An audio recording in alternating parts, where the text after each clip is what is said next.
Slept on the couch for like 4 years while I was living in my house with my wife and my daughter. 3 days after my daughter was born, she asked me not to sleep in the same bed with her anymore.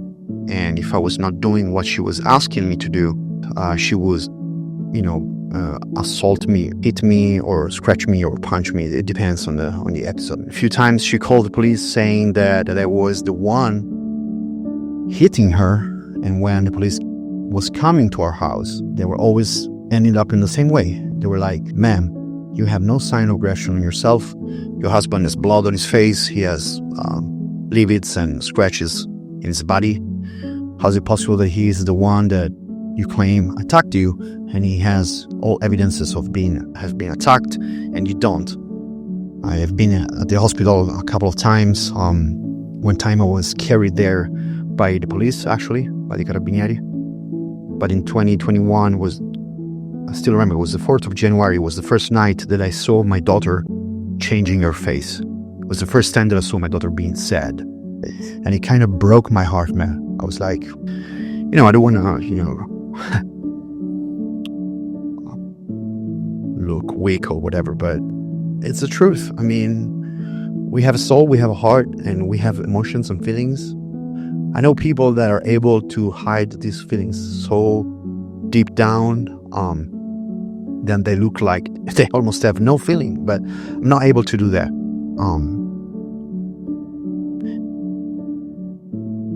It's just tough, man.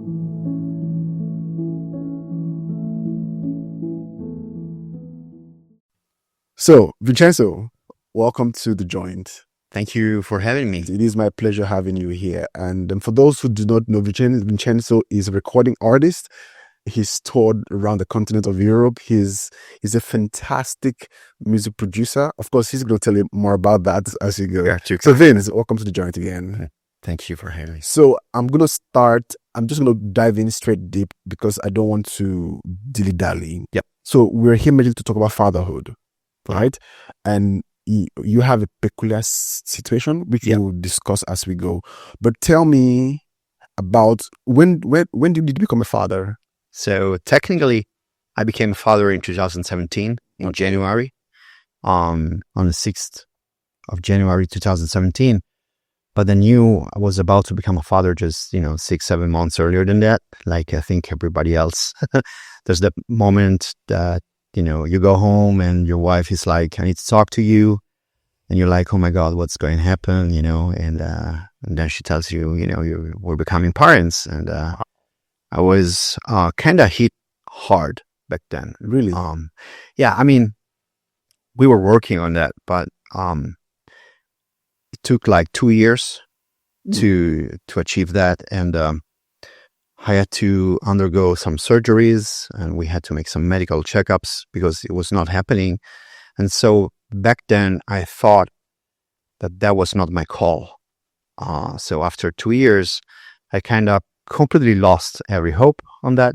And then my daughter came, and so the miracle was there. I know in my own situation, fatherhood changed me.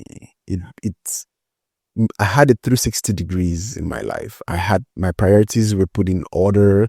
I was a lot more responsible. Yeah. So how did it change your life being a father?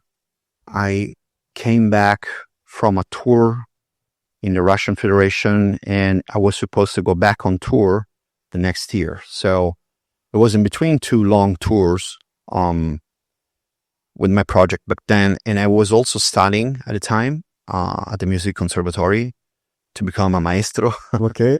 And I was working in studio, as you said already, as a music producer. So when I realized I was about to become, a father, my whole life was, set upside down, because I realized it was not anymore about me or about me and my spouse, but it was about taking care of somebody else. Mm-hmm.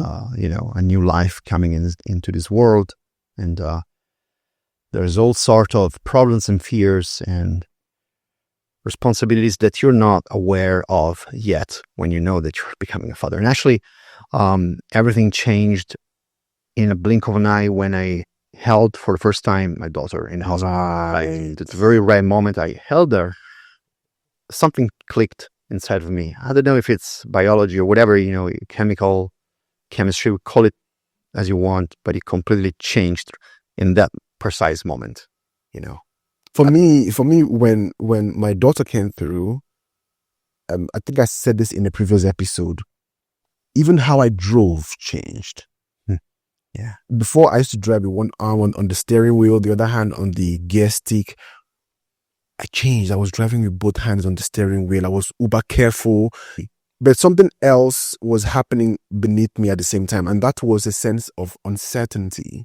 You almost feel like, am I qualified to do this job? Because your wife is an adult. Yeah. So with or without you, she can take care of herself. Yeah. Right? But this is a young baby whose safety provision is all on you. Yeah. Did you feel that same pressure? Yeah, man. It was hard and weird at the same time. I mean, we were happy I'm still happy, a happy father, I guess. But like you said, driving changed. Thoughts changed in my mind.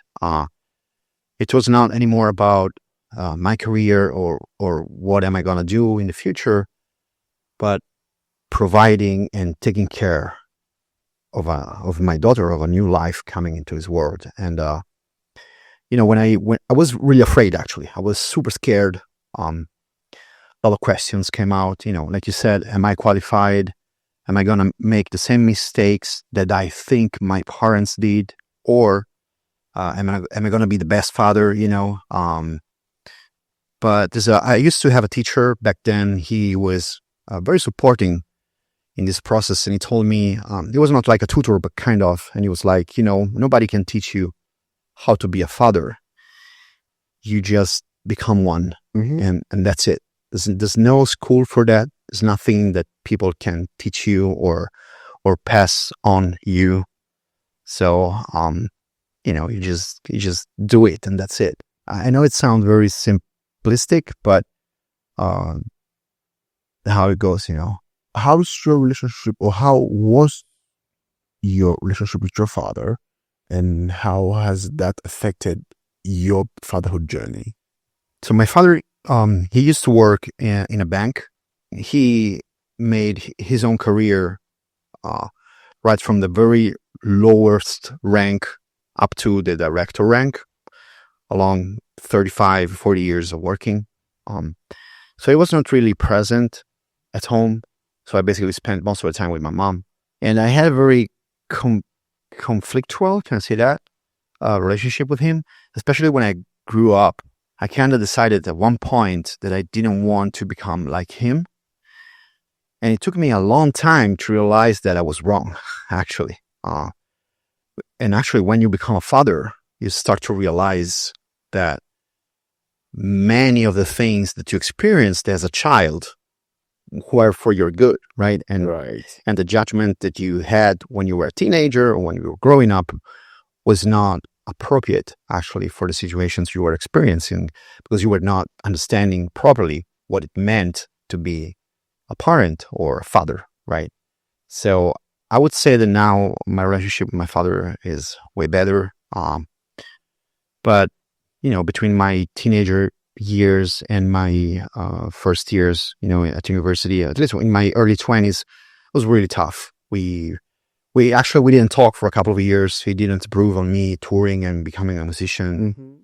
Mm-hmm. He comes from a family where all of his brothers were doctors or dentists, and he was not, because my grandfather didn't want him to become a banker. Yeah. So, it wanted me to pursue the journey that he was not allowed to. Mm-hmm. It just said he didn't want to do that. So it was hard back then. My father used to say something that by the time you think your father was right, you already have a son or a daughter who thinks you are wrong.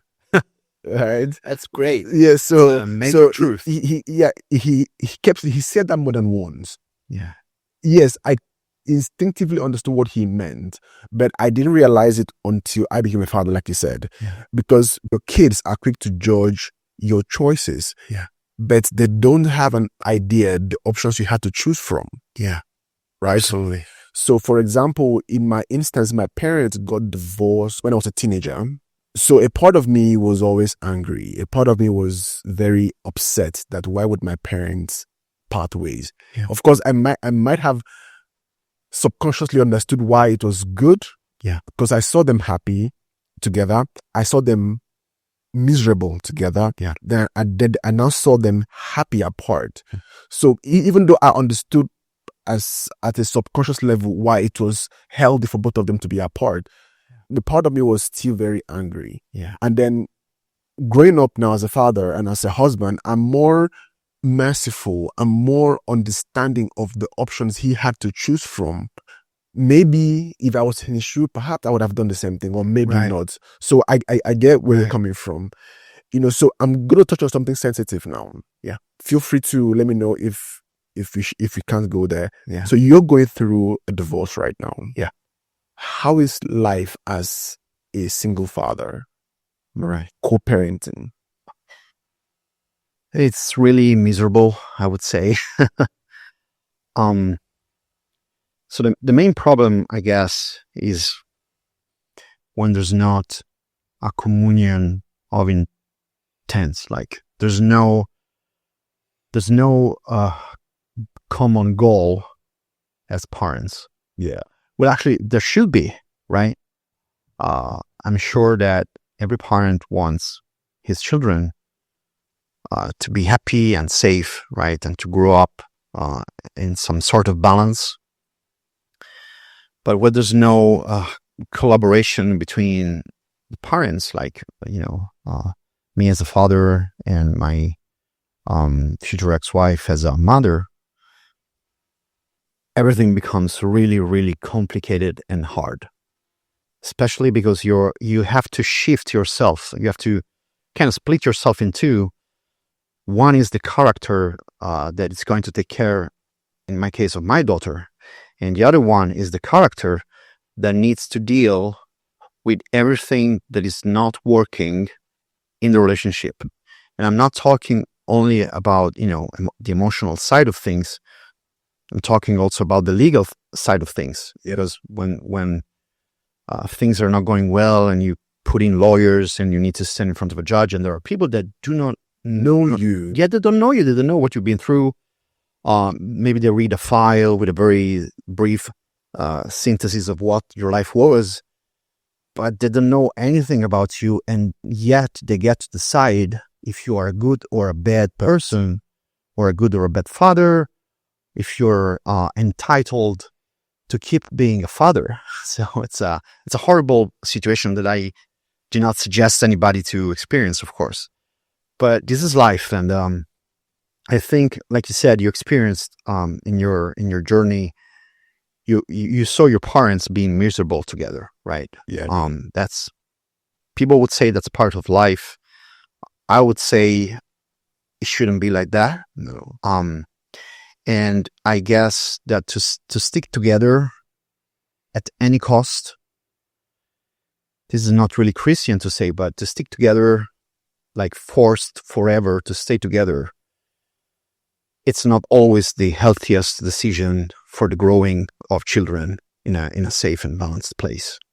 So I struggle with this a lot, especially for my faith. The first years that I tried to, to stay there, to be there for my wife, and to, allow certain things that were not healthy to happen. It was because of the promise that I made in front of God. I was like, I promise this in good health or in bad health, or better for worse. Yeah. So, but after years, when I realized that my daughter, for the first time, she was not happy, I kind of, made a decision and took a step back from this promise. And I thought it was not anymore the right thing to do, to stay together. Once again, I know it's not the most Christian thing to say, but it was a very, very extreme situation. No, I'm going to interject there, because there is a narrative that Christians shouldn't divorce, that it is anti-God. But that's not accurate. God doesn't hate divorce. He hates what it does to you. Right? So it is not his ideal option. God is more interested in you as a person, in your well-being, in your health, in your mental stability, in the mental balance of your own children, as opposed to the forced union of a marriage. I mean, again, I'm not planning to get divorced. I hope I don't get divorced.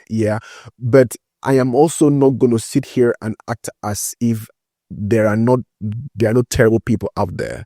Some of us, or some people, have been unfortunate to meet people who were good in a season, and then maybe things happened and then they changed. Forcing people to stay in a marriage that is financially, physically, psychologically abusive is terrible. And for men, it is even worse. Because most men are accused of physical abuse on their spouses. The people don't realize how many women are just as physically and mentally abusive of their partners. And because there are no scars on your body to prove the abuse, people almost feel it is not happening. And then if you talk about it, you are being shamed. I said, aren't you a man? Shouldn't you be able to deal with it? As though men don't have emotions.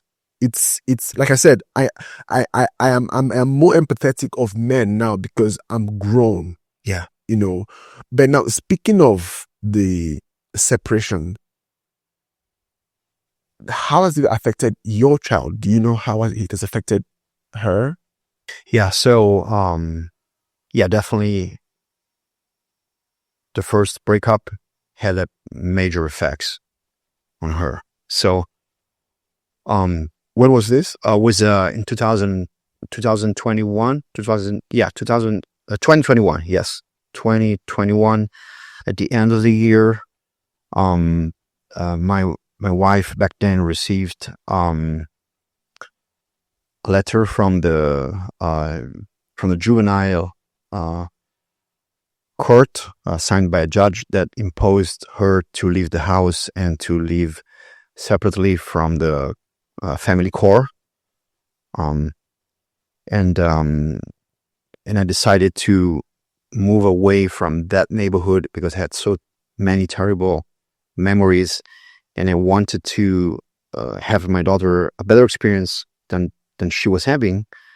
And so I got closer to my family. My family is from Viterbo, so I had to move from the southern side of Rome to the northern side to get closer to them, because I didn't have anybody back then. So especially I don't have relatives in the capital city. So it was hard. I had to, rely. Thank God I had to rely, and I could rely on my family, on the grannies, I would say, the grandmother and grandfather of my daughter. But I remember back then that I lost around 35 kilograms in less than 6 months because of the stress. And my daughter had a not so severe, but she went through a major loss of weight, even though she didn't, she kept eating and stuff. But I think she also suffered a lot of stress because of that. And it's not like you can say to your daughter, to your children, I'm going to have a fight with your mom. It's not that. You also have to justify and defend, actually, her mother position in front of her, even though you do not agree, maybe 100%. You totally disagree with her, but still you need to, preserve her image and her dignity, in the eyes of your daughter and of your children. So that I guess was the most difficult part. It's not that it was really hard to protect this idea in the eyes of my daughter. The most challenging thing was to go to sleep and relieve in your mind and re-see the fights and the all the things, the bad things that happened, and still try to justify them as with your child. Yeah. So that's the most challenging thing, and I think I'm not even sure that we're over it. Sometimes I guess children obviously do not have the means to understand what's going on, right? So they just experience everything passively, and in time they start to take out what they kept in for all the time, for the experiences they collected in their soul and in their minds. So from time to time I see stuff that I'm worried about. At the moment we are under the the covering of social services. So we have some meetings to attend to, and there's a supervisor for the better, of our daughter. But still, it's hard, man, because you cannot rely anymore on the person that you had this child with, right? You can't even share your fears with her. It's not like, I saw my daughter doing this, and what do you think about it? You can't tell that, because maybe she's going to use it against you, like, oh, it's your fault because you did this, and now she's changed because of you or of your behavior. So it's really tough. It's really tough. Are you okay if we talked about what led to the breakdown of relationship? Yeah, we can talk about everything, man. I mean, I don't have anything to hide. I don't want to judge, anyone's behavior here. I'm just sharing my experience. So that's it. So you can tell me anything. You can ask me. Right. So how did it start? I understand there was some physical violence involved. Yeah. So I think we live in a country where it's really hard to talk about it, because there's the whole movement about patriarcato.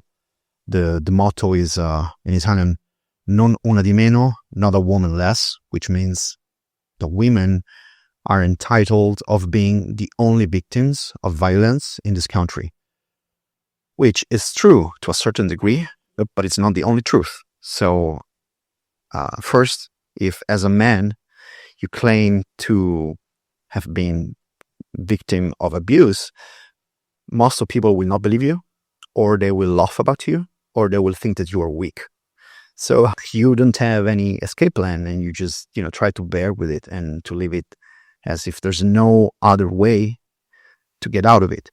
But actually, it's a real thing. There's a lot of men that are afraid to talk about it, and I think the best way is to seek for help. If you don't know anybody, even just talking with the police officers or with carabinieri can give you some solace sometimes. So back then, my wife was diagnosed with an adenoma hypophysario, which is like not an evil tumor, but something, like I don't know the English word for that. Something that is growing in your brain. Okay, like the brain tumor? Yeah, something like that. But it's like very small, and it's not aggressive, but it causes a whole series of side effects on your hormonal balance. Okay. So the temper is less balanced, and there's some, adjustments that you need to undergo to live a healthy life. It was actually one of the reasons why she couldn't even be pregnant, because it was like if her body thought that she was always pregnant, even though she was not. Also, it caused a lot of stuff. So we treated it medically, and then things got better, and it kind of, after a few years, it was completely reabsorbed, which is rare, but it happened. It was a kind of a miracle, I guess. But still, the behavior didn't completely change. So there were these outbursts, or this very extreme change of mood. Sometimes there were sudden changes, and sometimes they were lasting for, I don't know, days. Back then, I thought, as a husband, that it was part of my my role to support her, and to assist her because of this disease that was there. But when she gave birth, things went completely off road. like in 3 days after my daughter was born. She asked me not to sleep in the same bed with her anymore. She was really moody. She kept being moody for a long time, and if I was not doing what she was asking me to do, no matter what it was, she was, assault me first verbally, and then provoke me and taunt me, and even sometimes hit me or scratch me or punch me. It depends on the episodes. I have been at the hospital a couple of times. One time I was carried there by the police, actually, by the carabinieri. And she was going in this kind of, crazy bursts where she couldn't control herself. A few times she called the police saying that I was an aggressive person and that I was the one hitting her. And when the police was coming to our house, they were always ending up in the same way. They were like, "Ma'am, you have no sign of aggression on yourself. Your husband has blood on his face. He has livids and scratches in his body. How is it possible that he is the one that you claim attacked you, and he has all evidences of being have been attacked, and you don't?" So one night in 2020, one carabinieri that came in told me one evening after she called them, "You need to come with us." And I thought, oh my God, now they're gonna arrest me because they're gonna believe her because she's a woman. And even though I never ever touched her, never ever, not even once, just because I'm a man, I'm guilty. Yeah, I'm a man. I'm guilty. I'm the bad person here. But actually, that was the first, I would say, miracle. Like, they took me out of the house, and I thought maybe now they're gonna take me to the caserma. And actually, this guy, this officer, he told me, "Look, if you don't want to sue your wife, it's okay. But now we're taking you to the hospital." I was like, "What?" They're like, "Yeah, we're going to take you to the emergency room. You're going to be treated by the doctors and the people at the hospital. Just say the truth. If you don't want to press charges, it's okay. But just say everything that you experienced to the nurse and to the doctors that are going to visit you." And they escorted me to the hospital. And after a couple of weeks, they called me back and asked me to go to the station, to the caserma of Carabinieri. And they asked me, "How's it going? How's it going at home? How do you feel?" They just wanted to see how things were going. And I remember talking with the captain of the station, and he's been very humane, very, very accommodating and listening to me, and he gave me some advices and told me, my suggestion is that you do not press charges. If you can stand the situation, try to hold on to that, because there's a minor present in his aggressions, and if you open this door, you never know where it's going to take you and your family. And so I kept, trying to be with my wife and my daughter for another year.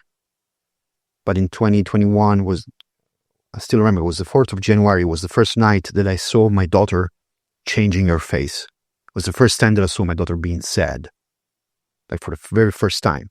Of course, she cried before, and behaved, and, whatever, we call it in Italiano, capricci. When you want something, I don't give you what you want, and you start, complain and crying and, yelling, whatever. But it was the first time that I saw her like changing her face and becoming really sad, like an adult would be sad. Right. And it kind of broke my heart, man. I was like devastated. I remember I was driving back home. I took my wife and my daughter from her friend's house, and she was not driving back then, so I was working, and I was getting off work, picking her up, taking her where she wanted to go, going back to work, and again going to pick her up again and bringing back home. And while I was driving back home, my daughter was becoming more sadder and sadder. And when we arrived home, was the first time that my daughter was like not giving her hand to her mom and hide behind me. And I was like, okay, I can't do this anymore. I'm not capable of standing there, and it's not going to help her. And yeah, and then a lot of things happen after that. So I don't know where you want to go with that.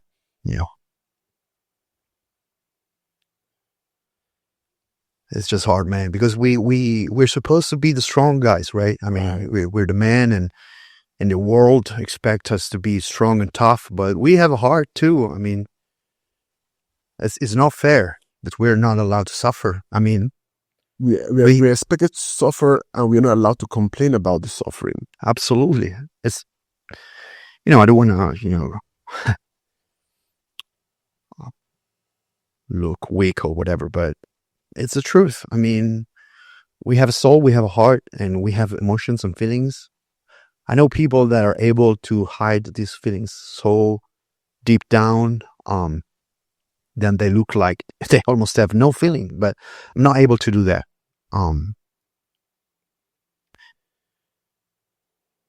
It's just tough, man. Yeah, it is. The most important person in my life, or the most important people in my life, are my kids. And I don't think there isn't anything I can do to keep them happy. But just as important as they are to me, my wife is just as important to me as well.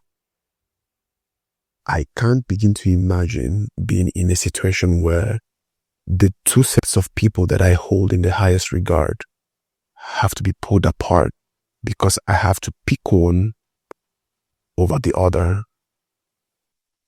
During this period of transition, how is your faith helping you through, and how is it not helping you? Well, actually,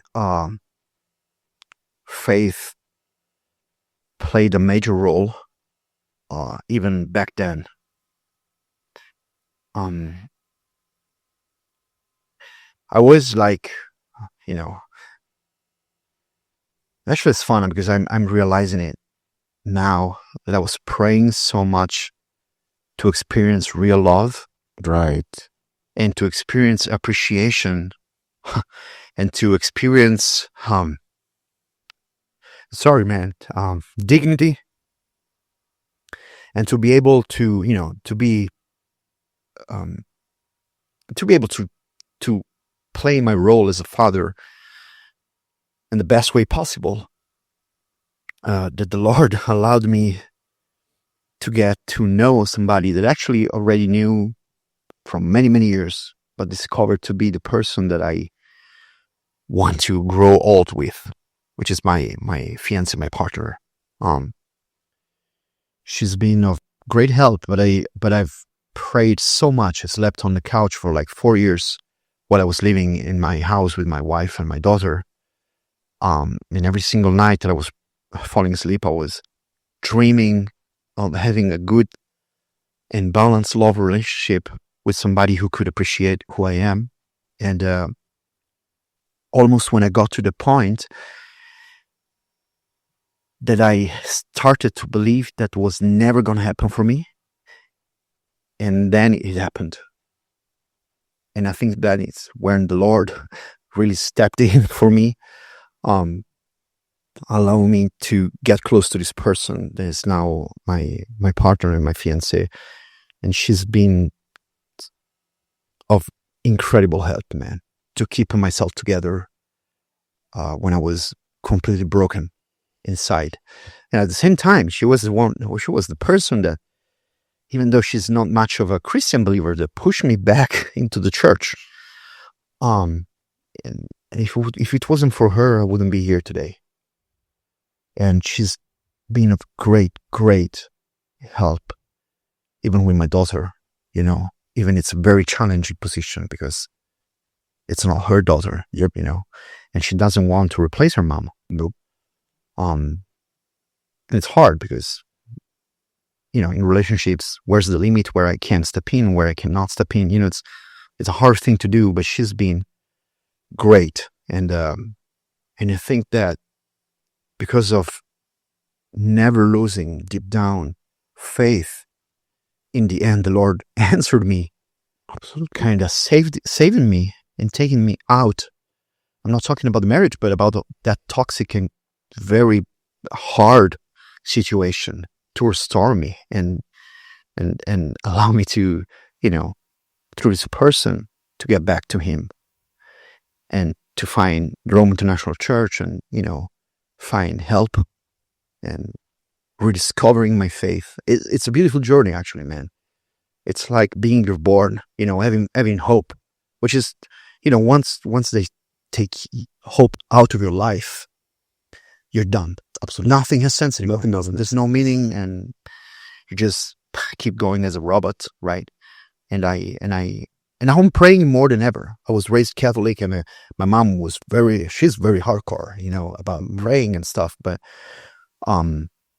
deep down, I never prayed so much like I'm doing since I, moved back to Christ the way that I've been doing, thanks to the Rome International Church, and even find new brothers like you, man. It's really helping, and it kind of give you courage and strength in the days where you feel, again, alone, maybe in the traffic or whatever. And you know that you can send a message to a brother, or sometimes people like yourself, they just out of the blue write you and think about you and pray for you. And this is not just encouraging; it just give you, energy and strength and and hope, which is the thing that without it, wouldn't be possible to live, I guess. At least for me, I don't know. I don't know how about you. I absolutely agree. Talking about dignity, everybody needs to feel that sense of importance. Yeah. And then most of us, or at least as Christians, we tend to pick one person. Yeah. And then it becomes doubly harder if the person you've chosen is actually the person or the reason why you are losing self-dignity. Yeah. And then this is someone you can't fight back. If it is a random person on the street who's trying to rob you of your dignity, you've got the opportunity to push back aggressively. But here is someone you love, someone you respect, someone you stood before God and swore an oath of partnership with. Yeah. That person seems to be the weapon fashioned against you. So in that regard, I absolutely. It's hard, man. Yeah, it's hard. So we spoke off camera. So what happens on the pod is every father that comes on the pod gets to answer a question that was asked by a previous father. Yep. And then in the last episode, Tim, who's Australian but he lives in France, has a question for you. He said, what's a piece of revelation about God's character that you have learned since becoming a father? I would say godly patience.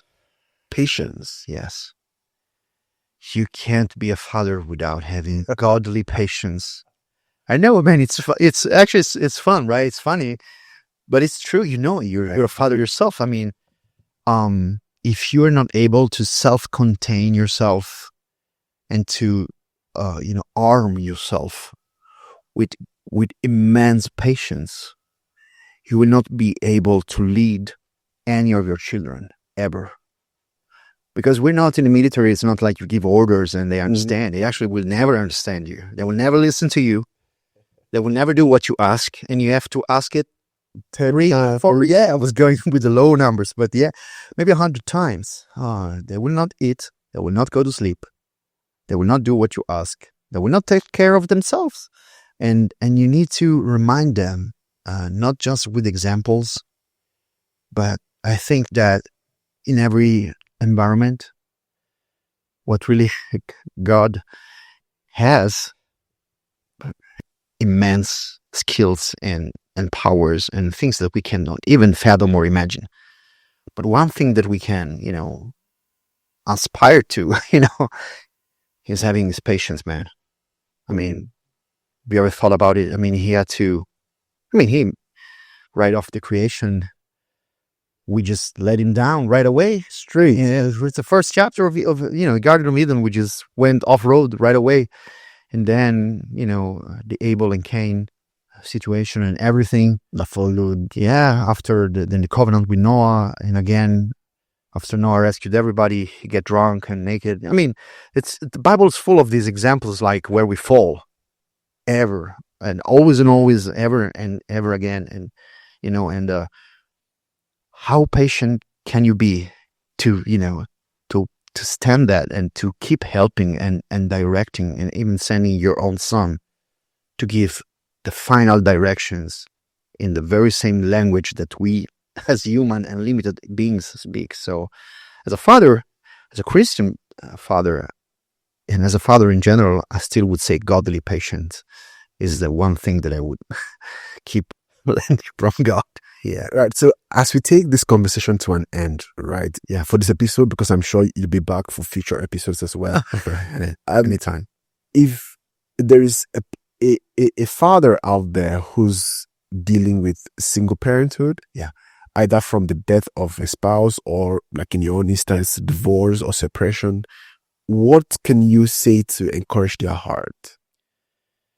Can I use a Christian vocabulary, or shall we go main only? Mainstream Christian, whatever you want to go. Well, I would say to pray every single day as much as you can, to never lose your conversation with God, and to keep asking for help.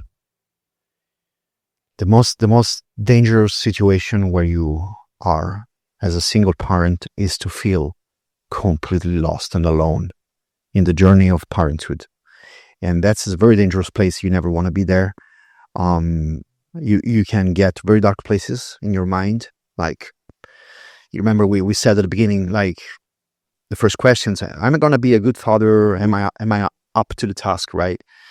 And those moments when you're alone and you can't rely anymore on anybody else, and maybe you're completely alone on that, you start feeling that you're not up to the task.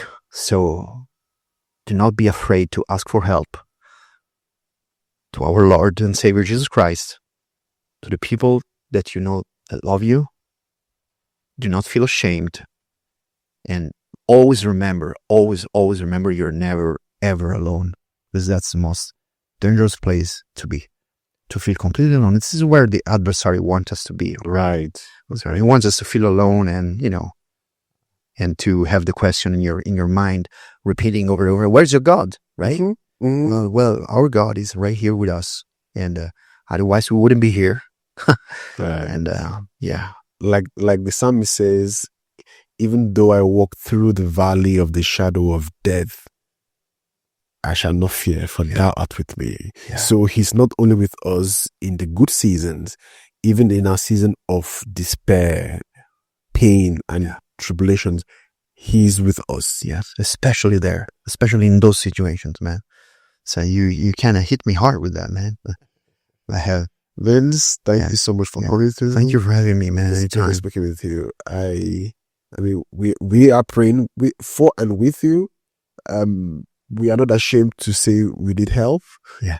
Because we all do. Even those of us that give the impression that all is well, we all need help. Right? But the Bible says that he that is standing should be careful, because they are at the most risk of falling. Yeah. So we are all praying, and we pray it goes through legally, it goes through psychologically, and then at the end of the day, Stella would know that she has an amazing father who loves and cherishes her. I hope so, man. Thank you. Thank you for this. Thank you.